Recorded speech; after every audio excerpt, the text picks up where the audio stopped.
জয় শ্রীকৃষ্ণ, রাধে রাধে। জয় হরি বল, শ্রীকৃষ্ণ। রাধে রাধে। হরি বল। তাহলে শুরু করি, হ্যাঁ। হরি বল।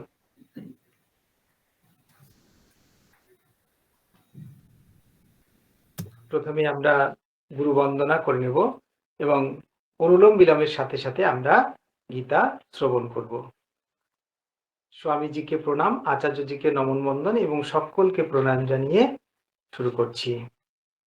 প্রথমে আমরা গুরু বন্দনা করে নিই। বন্দে আহম শ্রী গুরু শ্রীযুতপদকমলম শ্রীগুরুং বৈষ্ণবাংশ্চ শ্রীরূপং সাগ্রজাতং সহগণো রঘুনাথান্বিতং तं সজীবং সাদ্বৈতং সবধূतं পরিজনসহিतं শ্রীকৃষ্ণ চৈতন্যদেবং শ্রীরাধাকৃষ্ণপাদান সহগণো ললিতা শ্রীবিশাখান্বিতা। ওম শ্রী পরমাত্মনে নমঃ। ওম নমো ভগবতে বাসুদেবায়।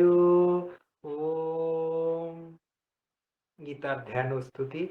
গীতা সুগীতা কর্তব্যা কিমন্যৈ শাস্ত্র বিস্তারৈ ইয়া স্বয়ং পদ্মনাভস্য মুখপদ্মোদি নিঃসৃতা।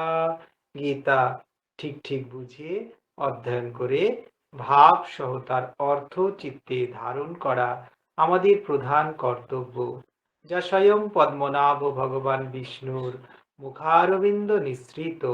অতএব অন্যান্য শাস্ত্রাদির বিস্তারিত ব্যাখ্যার কি প্রয়োজন? স্বয়ং ভগবানও এর মাহাত্ম্য বর্ণনা করেছেন। এই গীতা শাস্ত্রে মনুষ্য মাত্রেরই অধিকার, তা তিনি যে কোনো বর্ণ আশ্রমের হোক না কেন। অবশ্যই ভগবানের শ্রদ্ধাযুক্ত ও ভক্তি সম্পন্ন হওয়া চাই।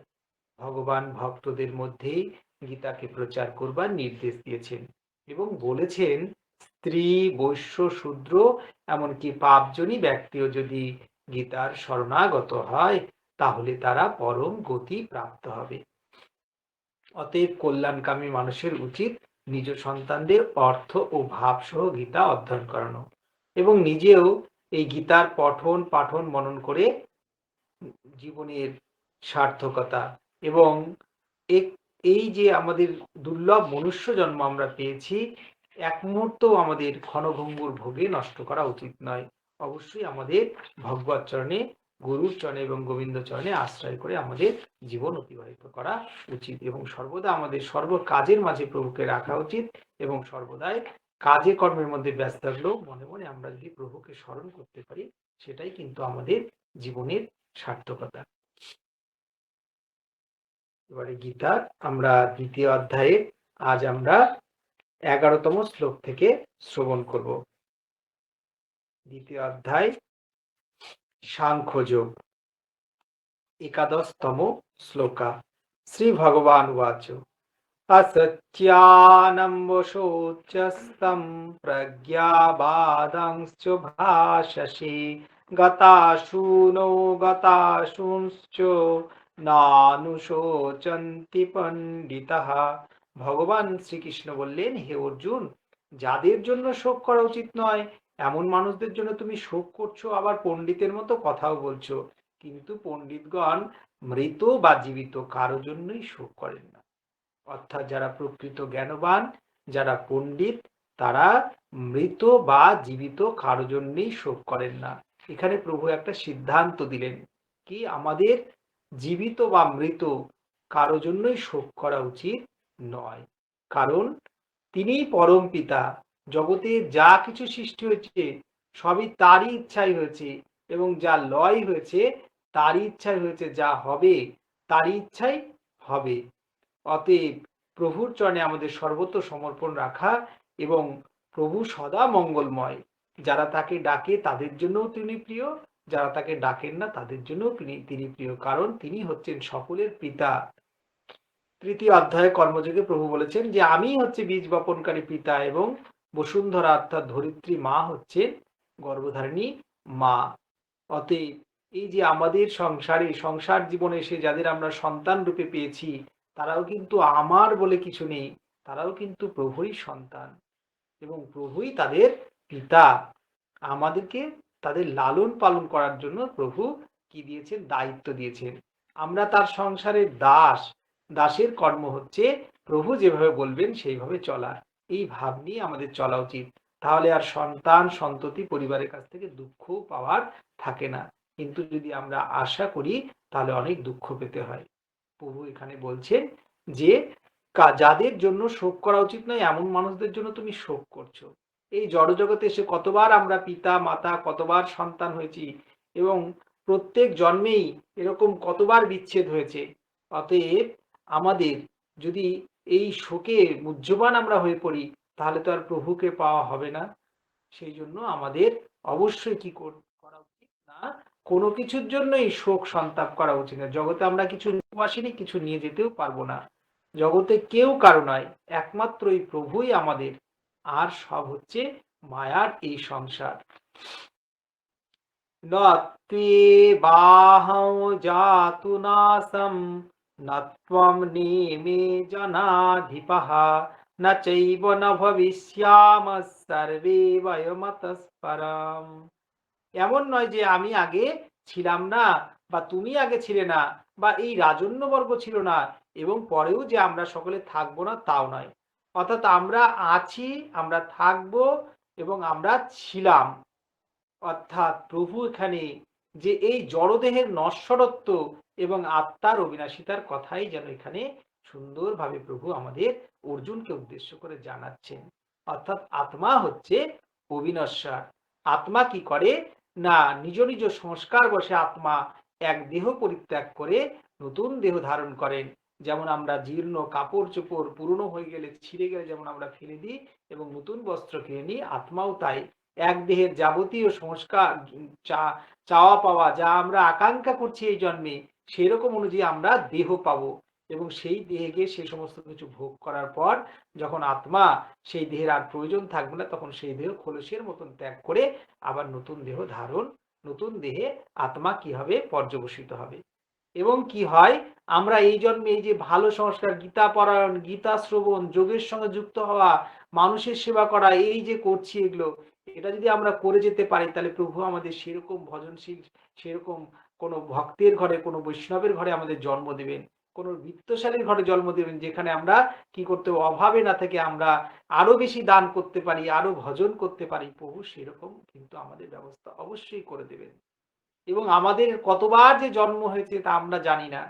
একবার যখন কি হয়েছিল না, গান্ধারী যখন প্রভুকে বলছে যে কৃষ্ণ তুমি সব জানো, তোমার জন্যই আমার এরকম হয়েছে, তখন গান্ধারী মাকে প্রভু বললেন যে দেখো পিসি, তুমি দেখো, তুমি ভেবে দেখো যে কি কারণে তোমার এটা হয়েছে। তখন গান্ধারী বলল আমি তো 107 জন্ম আমার দেখে ফেলেছি, কই আমি তো এমন কোনো অন্যায় করিনি যে আমার এরকম শতপুত্র হতে হবে। তখন বলল তার আগের জন্মটা তুমি দেখো। তখন আগের জন্ম যখন প্রভু তাকে দেখালেন তখন দেখলো যে সে কি করেছিল, নিজের আনন্দ বিহ্বলতাবশত ওই মাকড়সার যে থলের মধ্যে ডিমগুলো বাচ্চা সকাতে সেগুলো এক একটা করে টিপে টিপে মেরেছিল এবং সেই তখন তাদের অভিশাপ বশত তার কাছে কিন্তু এইটা ছিল এবং 108তম ইয়েতে এসে তখন এই তার শতপুত্র হতে হয়। তো এই জন্য আমাদের খেয়াল বশত কোনো কিছুই করা উচিত নয়। কে আমরা এই যে এই জন্মে আমরা যা ভোগ করছি, কে যে কোন জন্মের কি ভোগ করছি, প্রারব্ধ ক্ষয় হচ্ছে। অতএব যত প্রারব্ধ ক্ষয় হয়ে যাক, কষ্ট হয় হোক, কিন্তু এই জন্মেই যেন আমাদের সব প্রারব্ধ ক্ষয় হয়ে যায় প্রভু, এটাও আমরা প্রভুর চরণে আমরা প্রার্থনা জানাবো। যাতে বারবার এই পুনরাপি জননম প্রাপি মরণম পুনরাপি জননী জঠরে শয়নম, এই বারবার আসা যাওয়া এতে চলতেই থাকবে। তাই আমাদের অবশ্য এরকম ভাব রাখতে হবে প্রভুর চরণে যে প্রভু যা হবার হয়ে গেছে তুমি ক্ষমা করে দিও নিজ গুণে। আর তোমার নিজ সন্তান প্রভুর কাছে এটাও বলার প্রয়োজন থাকে না, প্রভু তো তিনি সবই জানেন। তিনি হচ্ছেন আমাদের মনে কি হচ্ছে সমস্ত কিছুই তিনি জানেন। তিনি কল্পতরু স্বরূপ, তার সবই জানা জগতে যা কিছু হয়েছে। তাই তো তাকে বলা হয় দীনবন্ধু এবং তিনি পতিত জনারও বন্ধু। যখন গোপীরা কি করেছিলেন না, গোপীরা তাদের সর্বস্ব দিয়েছিলেন সেই যখন রাসে এসেছিলেন, তখন বলছে, কেন এসেছো তোমরা এইভাবে?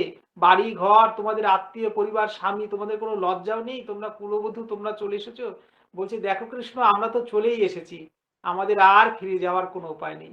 তখন প্রভু তাদের নিয়ে রাস করেছিলেন এবং প্রভু তাদেরকে আত্মসাৎ করেছিলেন, সমস্ত গোপীদেরকে। তো আমাদের যখন সেই সর্বসমর্পণের ভাব থাকবে, তখন কিন্তু আর পিছু হটার কোনো জায়গা নেই। তখন প্রভু আমাদের অবশ্য গ্রহণ করবেন। এবং যখন চৈতন্য মহাপ্রভু এসেছেন আমাদের এই কলিতে, যখন অদ্বৈত প্রভুর ডাকে তিনি এসেছেন এবং অদ্বৈতকে বলেছেন, বলো তোমার কি ইচ্ছা? অদ্বৈত প্রভু বললেন যে, প্রভু, আপনি এই যে জড়জগৎ, এই যে কলির যে এত পাপ, কোনো কিছুই নেই, ভজন সাধন কিছু নেই, তো এদের আপনি উদ্ধার করবেন। মহাপ্রভু কথা দিয়েছেন যে যারা তার শরণ নেবে সকলকে তিনি উদ্ধার করবেন। একমাত্র কি না, যারা নিন্দুক এবং যারা জেনেও প্রভুর শরণে যাবেন না, তাদেরকে তিনি উদ্ধার করতে পারবেন না। অতএব আমাদের এই কলি, ধন্য কলি, যে কলিতে আমাদের জন্ম হয়েছে এবং কলির প্রথম লগ্নে প্রভু এসেছেন, আমরা কিন্তু সেই কলিতেই এসেছি। আর কলির যুগধর্ম হয় নাম সংকীর্তন। অতএব আমরা যদি নাম করে দিতে পারি, নামেই সমস্ত প্রাপ্তি, নামেই মুক্তি। তাই আমরা নাম করব এবং অন্যকেও নাম শ্রবণ করাবো। আর এই প্রভুর কথা আমরা শ্রবণ করব আনন্দে। তাহলেই আমাদের জীবনে সব পাওয়া হবে। প্রভু কথা দিয়েছেন চৈতন্য মহাপ্রভু। এবং এখান থেকে নবদ্বীপ লক্ষ যোজন দূরে নয়, আমরা যেখানে আছি, বা এই ভারতভূমি পুণ্যভূমি, যেখানে মহাত্মারা বারবার এসেছেন। অতএব ভারতভূমি, এবং আমরা সকলে কিন্তু কোনো সাধারণ কোনো বংশজাত নয়। আমাদের আপনি খোঁজ করে দেখবেন আপনারা, যে প্রত্যেকেই আপনারা কোনো না কোনো ঋষির বংশে জন্মেছেন। আমরা হয়তো ভুলে গেছি, সময় সংস্কার বশত ভুলে গেছি। কিন্তু আমরা যদি খোঁজ নিই, তাহলে দেখা যাবে আমাদের, যদি আমরা এগোতে থাকি আগের আমাদের যে প্রজন্মগুলো, আমাদের পূর্বপুরুষ যারা ছিলেন, আমরা দেখবো একসময় কোনো না কোনো ঋষির থেকে আমাদের সেই ঋষির বংশে আমরা এসেছি।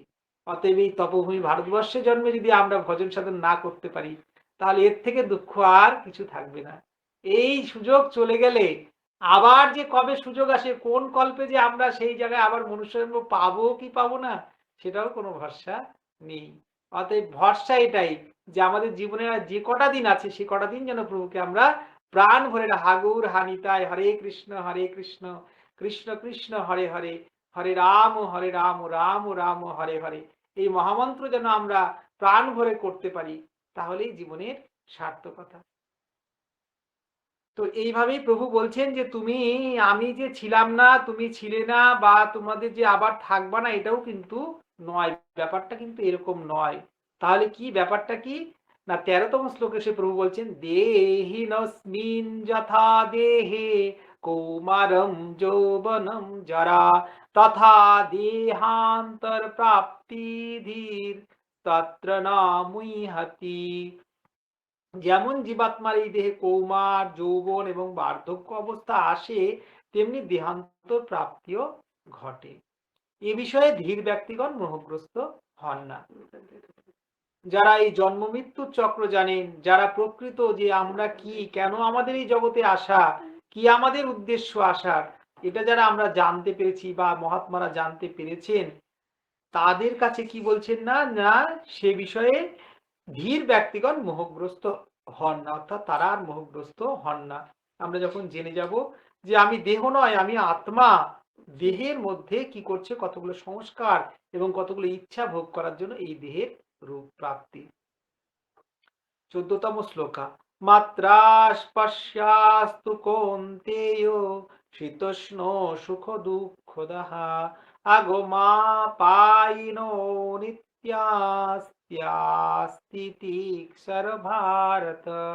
হে কন্তেয়, শীত, গ্রীষ্ম এবং সুখ দুঃখ প্রদানকারী ইন্দ্রিয় এবং বিষয়ের সংযোগ তো উৎপত্তি এবং বিনাশশীল, অতএব অনিত্য। সুতরাং হে ভারত, তুমি এই সকল সহ্য করো। এবং এই শীত, তাপ, এই এই যে গ্রীষ্মের দাবদাহে আমরা যেমন জ্বলতে থাকি, তেমন কঠোর শীতে এখন আমরা কাঁপছি, এই সমস্ত কিছুই আমাদের সহ্য করতে হবে। কারণ আমরা তো স্বামীজির চরণে আশ্রয় করেছি, আমরা সকলেই যোগী বলে নিজেদেরকে আমরা যখন প্রতিপন্ন করতে চাইছি, আমরা যোগ প্রাণায়াম করে সুস্থ থাকতে চাই, তখন তো আমাদের এগুলো সহ্য করতেই হবে। এখানে কোনো উপায় নেই। অর্থাৎ এর অন্যথা কিছু নেই, সবকিছুই সহ্য করতে হবে। শীতে যেমন শীত সহ্য করতে হবে, গরমের দাবদাহকেও আমাদের সহ্য করতে হবে। সেখানে প্রভু বলছেন কিরকম থাকতে হবে, না শীত গ্রীষ্ম সুখ দুঃখ প্রদানকারী ইন্দ্রিয় সকল, এগুলো কি হয় বিষয়ের সংযোগে এর উৎপত্তি এবং বিনাশশীল হতে থাকে। অতএব এটা অনিত্য। সুতরাং নিত্য কি, যে আমি হচ্ছি আত্মা এবং আমি হচ্ছি পরমাত্মার অংশ, আমি প্রভুর দাস, এই ভাবটাই এটাই হচ্ছে সত্য, আর সমস্ত কিছুই মিথ্যা। 15তম শ্লোকা, ইয়ম হি ন ব্যথয়ন্তি তে পুরুষম পুরুষর্ষভ সমো দুঃখ সুখ ধীরম সহমৃতত্বায় কল্পতে। কারণ হে পুরুষ শ্রেষ্ঠ, সুখ দুঃখে সমভাববিষ্ট যে ধীর ব্যক্তিকে ইন্দ্রিয় ও বিষয়ের এই সংযোগ বিচলিত করতে পারে না, তিনি মোক্ষ লাভের অধিকারী হন। যদি আমরা এই সমে অবস্থান করতে পারি, শীত গ্রীষ্ম সুখ দুঃখ, এবং যখন এগুলো আমাদের সামনে সুখের প্রলোভন আসবে তখন যেমন আমরা অতিরিক্ত আপ্লুত হয়ে যাব না, আবার দুঃখের সময় আমরা অতিরিক্ত মুহ্যমান হয়ে যাব না, তখন আমরা ধীর স্থির হতে পারবো এবং ইন্দ্রিয় আমাদেরকে আর কোনোভাবেই বিচলিত করতে পারবে না। যেমন কি হয় না, নদী উচ্ছলা প্রাণোচ্ছলা নদী তার উৎসস্থলে উৎপত্তি হয়ে কি করে না, সমস্ত যখন সে পাহাড়ের পাথর ভাঙতে থাকে এবং যখন মধ্যবর্তী স্থানে তখন সে বিশাল প্রসারিত হয়ে যায় এবং দুকুলকে ছাপিয়ে সে ভাসিয়ে নিয়ে যায়, কিন্তু যখন সমুদ্রে গিয়ে পড়ে তখন আর তার কোনো গতি থাকে না, তখন সে শান্ত হয়ে যায়। অর্থাৎ এত নদী সমুদ্রে গিয়ে পড়ছে তবু সমুদ্রের কোনো পরিবর্তন কিছুই হচ্ছে না। ঠিক তেমনি সমস্ত ভাব আমাদের মধ্যে আসবে, বিষয় চিন্তা আমাদের মধ্যে আসবে, কিন্তু আমরা যদি সেই জায়গায় স্থির থাকতে পারি, আমরা যদি সমে অবস্থান করতে পারি, তখন কি হবে, আর কোনো কিছু আমাদেরকে বিচলিত করতে পারবে না। এবং প্রভু বলছেন তিনিই হচ্ছেন মোক্ষ লাভের অধিকারী, তখন আমরা বলতে পারি যে আমরা মোক্ষ লাভের অধিকারী হয়েছি। অতএব আমরা সকলে চেষ্টা করব যেন আমরা এই গীতাকে জীবনে ধারণ করতে পারি, গীতার ভাব যেন আমাদের মধ্যে আমরা কি করতে পারি, আমরা গ্রহণ করতে পারি এবং অন্যদের মধ্যেও সেটা প্রবাহিত করার জন্য আমরা সহায়ক হতে পারি। এটাই প্রভুর চরণে আমরা প্রার্থনা জানাবো। অথবা অষ্টাদশ অক্ষর মহামন্ত্র, গঙ্গা গীতা চ সাবিত্রী সীতা সত্যা প্রতিব্রতা ব্রহ্মাবলীর্ব্রহ্ম বিদ্যা ত্রিসন্ধ্যা মুক্তি গেহিনী অর্ধমাত্র চিতানন্দা ভবগ্নির্ভ্রান্তি নাশিনী वेदत्रयी परानंदा तत्वार्थ ज्ञान मंजरी। ओम गीता गीता गीता। ओम श्री कृष्णार्पणमस्तु। ओम। অত অন্তিম প্রার্থনা, योगेशं सच्चिदानन्दं वासुदेव व्रज प्रियं धर्म संस्थापकौ वीरं कृष्णौ वन्दे जगद्गुरु। শ্রীকৃষ্ণ বন্দে জগদ্গুরু। একটা নিবেদন আছে সকলের কাছে, আপনারা যারা ক্লাসে আছেন আপনারা প্রত্যেকেই একজন একজন করে প্রতিদিন চেষ্টা করবেন অন্যকে বলার, যেরকম আমরা গীতা শ্রবণ করি বা গীতা এরকম পারায়ণ করা উচিত, এরকম আমরা বলতে থাকবো সবাইকে, হ্যাঁ, আমাদের পরিচিত আত্মীয় স্বজন সকলকে। এবং যদি কেউ গীতা শ্রবণ করতে চায় তাহলে দিদি ভাইয়ের অনুমতি নিয়ে এই ক্লাসের মধ্যে তাদেরকে বলবেন, তারা ক্লাসে জুড়ে যাবে। তাহলে কি হবে, তাদেরও শোনার সৌভাগ্য হবে। সব ভাব হয়তো আমাদের মধ্যে থাকবে না, আমিও কিছু জানি না, অধম, কিন্তু প্রভু কখন কি বলিয়ে নাই, হয়তো কার মধ্যে আমরা কে সেই ভাবটা ধরে রাখতে পারবো, তখন হয়তো তার থেকে আবার সেই ভাবটা কোনোদিন আমাদের মধ্যে প্রবাহিত হবে। সেই জন্য আমরা অনর্গল প্রভু যেভাবে বলাবেন আমরা বলতে থাকবো, শ্রবণ করতে থাকবো। এবং অন্যদেরও, আমাদের পরিবারে যারা আছেন, গল্পের আকারেও যদি এই গীতার কথাগুলো আমরা শোনাতে পারি তাহলে আরো বেশি করে মনের মধ্যে গেঁথে থাকবে। নাহলে কিন্তু এই ভাব থাকবে না। আমরা যখন এই কোলাহলের মধ্যে কাজের মধ্যে আমরা মিলে যাব, তখন দেখবেন এই যে আজকে কি শুনেছিলাম না শুনেছিলাম, আমাদের অনলাইন ক্লাসে তো 4 বার হচ্ছে গীতা কমপ্লিট, পঞ্চমবারে চলছে, কিন্তু হয়তো বলতে বললে হয়তো অনেকেই সেভাবে বলতে পারবেন না, ভাব সবার মধ্যেই আছে, বলতে পারবেন না, কিন্তু আমরা যদি অন্যকে একটু বলার চেষ্টা করি, প্রত্যেকেই চেষ্টা করব, এবার প্রথমবার, দ্বিতীয়বারে আপনারাও চেষ্টা করবেন যাতে আপনারাও একটু করে শ্রবণ করাবেন, তাহলে কি হবে, প্রবাহিত হবে ভাবটা এবং আমাদের পরিবার আত্মীয় স্বজন সকলকে আমরা জানাতে থাকবো। তাহলে কিন্তু আরো বেশি করে দেখবেন ভালো লাগবে গীতাটা। তখন গীতা ছাড়া আর কিছু মনে হবে না যে গীতা ছাড়া জীবনে কিছু আছে। জয় শ্রীকৃষ্ণের সকলকে। হরি বল।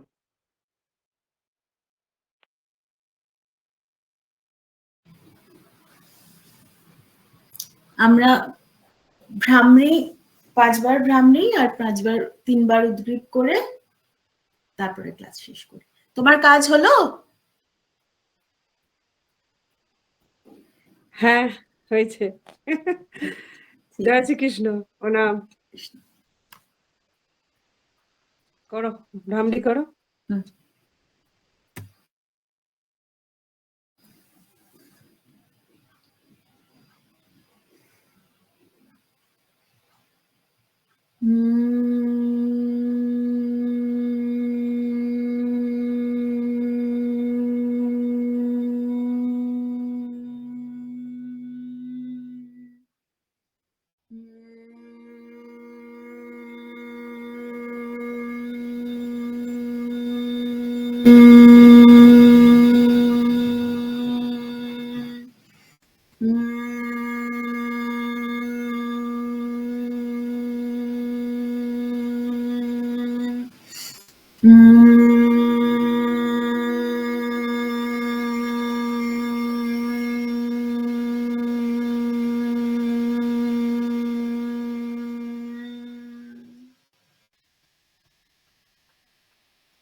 অভিমন্যু ভাই, আপনি তাহলে একটু শান্তি পাঠটা করে দিন, করে শেষ করি আমরা।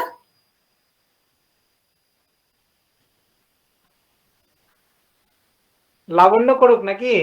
হ্যাঁ হ্যাঁ, ও করুক। নমস্কার। নমস্কার।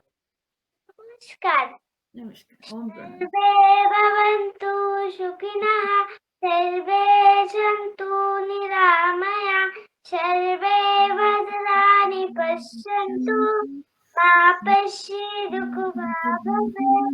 ওম ओम শান্তি शांति शांति शांति। ओम गुरुभ्ये नमः। ओम श्री परमात्मने नमः। প্রণাম করে দাও তো। हरे कृष्ण। বলো। অজ্ঞানতিমিরান্ধস্য জ্ঞানাঞ্জন ফলবে চক্ষুরস্মিলিতং তস্मै শ্রী গুরুবে নমঃ। খুব সুন্দর। ওর শান্তি পাঠটাই আমার শুনতে ভালো লাগে। হরে কৃষ্ণ হরে কৃষ্ণ, কৃষ্ণ হরে কৃষ্ণ কৃষ্ণ কৃষ্ণ হরে হরে, হরে রাম রাম রাম হরে হরে, হরে কৃষ্ণ কৃষ্ণ কৃষ্ণ হরে হরে, হরে রাম রাম রাম হরে হরে, হরে বলো কৃষ্ণ। গীতা মাতা কি জয়। গীতা মাতা কি জয়। जय भारत माता की जय। বলে কারো যোগ। करो जोग करो जोग रहो निरोग। বলো কারো রহো যোগ। নিরোগ, करो जोग রহো নিরোগ, আবার বলো কারো যোগ। करो जोग नारी। রহো নিরোগ। वाह! जय श्री राम, हरे हर महादेव। हर हर महादेव। हरे कृष्ण। হরে কৃষ্ণ, রাধে রাধে, राधे राधे राधे রাধে রাধে, राधे राधे। রাধে রাধে। ঠিক আছে। চলো। সবাইকে শুভরাত্রি।